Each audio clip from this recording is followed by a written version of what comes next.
ketika setelah dicabut dari jasad. Maka kalau kita membaca dalam satu riwayat dari Bara' bin Azib, kita akan menjumpai ruh itu kalau dicabut dari jasad, maka kita harus paham, malaikat itu Pak, kalau akan mendapati orang itu meninggal dunia, maka para malaikat itu akan datang serombongan. Kemudian dalam satu riwayat hadis, Rasulullah itu berkata ketika beliau itu bersandar ke tongkat, maka beliau mengatakan istaidu min adabil qabr, berlindunglah kalian dari adab kubur. Diulang-ulang oleh Nabi sampai 3 kali. Kemudian Nabi mengatakan idza kana al-mu'min fi inqita'i minad dunya wa iqbalu minal akhirah. Seorang mukmin itu kalau akan meninggalkan dunia dan datang dalam urusan akhirat, nazala ilaihi malaikatun minal malaikah.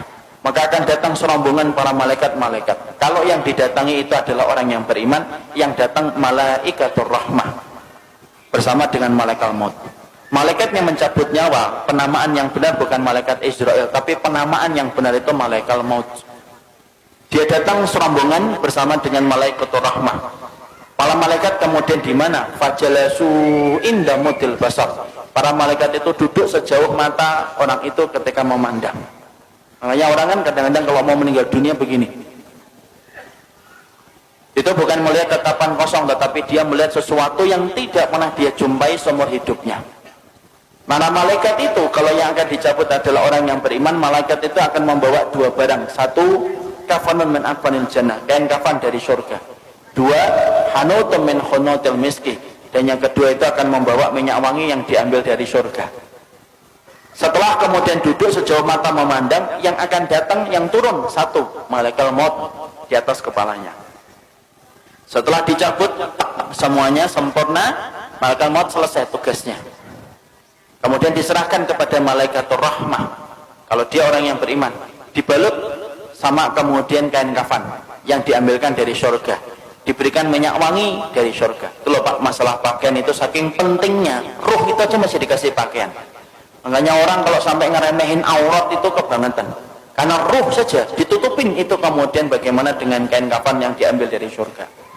Ditutup dengan kain kafan dari surga. Lalu kemudian dibawa ke langit yang pertama.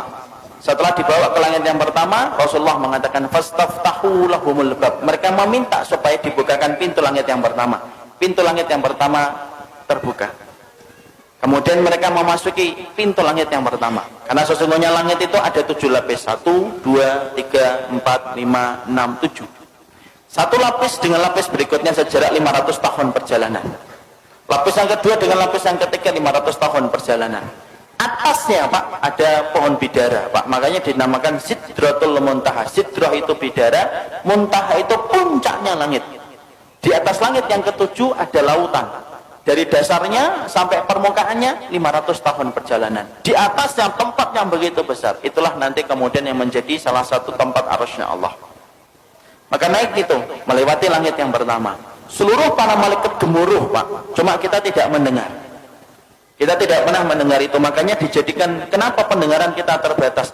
Kalau dijadikan pendengaran kita sensitif, malah tidak bisa tidur. Karena tiap hari kita akan mendengar omongan para malaikat, dan kita akan mendengar omongan orang ketika mati, dan apa yang disampaikan oleh para malaikat di atas langit. Dijadikan pendengaran kita terbatas karena ada banyak hikmah. Melewati langit yang pertama bergumuruh para malaikat yang kemudian berkata, Maniruh hadat tayyib. Ini pemilik ruh yang baik, ini miliknya siapa? Hadza fulan bin fulanan. Ini disebutkan namanya yang terbaik yang dia pernah miliki ketika di dunia. Seluruh malaikat menyambutnya. Naik ke langit yang kedua, minta dibukakan pintu langit yang kedua, dibukakan. Terus sampai akhirnya menembus langit yang ketujuh. Ketika meminta untuk dibukakan pada langit yang ketujuh, maka Allah berfirman, sesungguhnya aku menciptakan dia dari tanah. Aiduhu ilal ardi. Kembalikan dia ke bumi, maka disitulah aku menciptakan, dan disitulah kemudian aku akan membangkitkan kedua kalinya. Akhirnya para malaikat kemudian membawa ruh itu, kemudian ketemu dengan jasadnya yang sedang dibawa oleh para pelayat ke area kuburan. Maka kemudian bertemulah kemudian jasad itu dengan ruh. Ya, jasad ini masih dipakai? Enggak, ini sudah selesai. Jadi yang kita pakai ini jasad sementara saja, ini kendaraan kita di dunia. Nanti ketika kita sudah mati, ketika dikumpulkan di padang mahsyar, dikumpulkan di surga, tidak pakai jasad ini.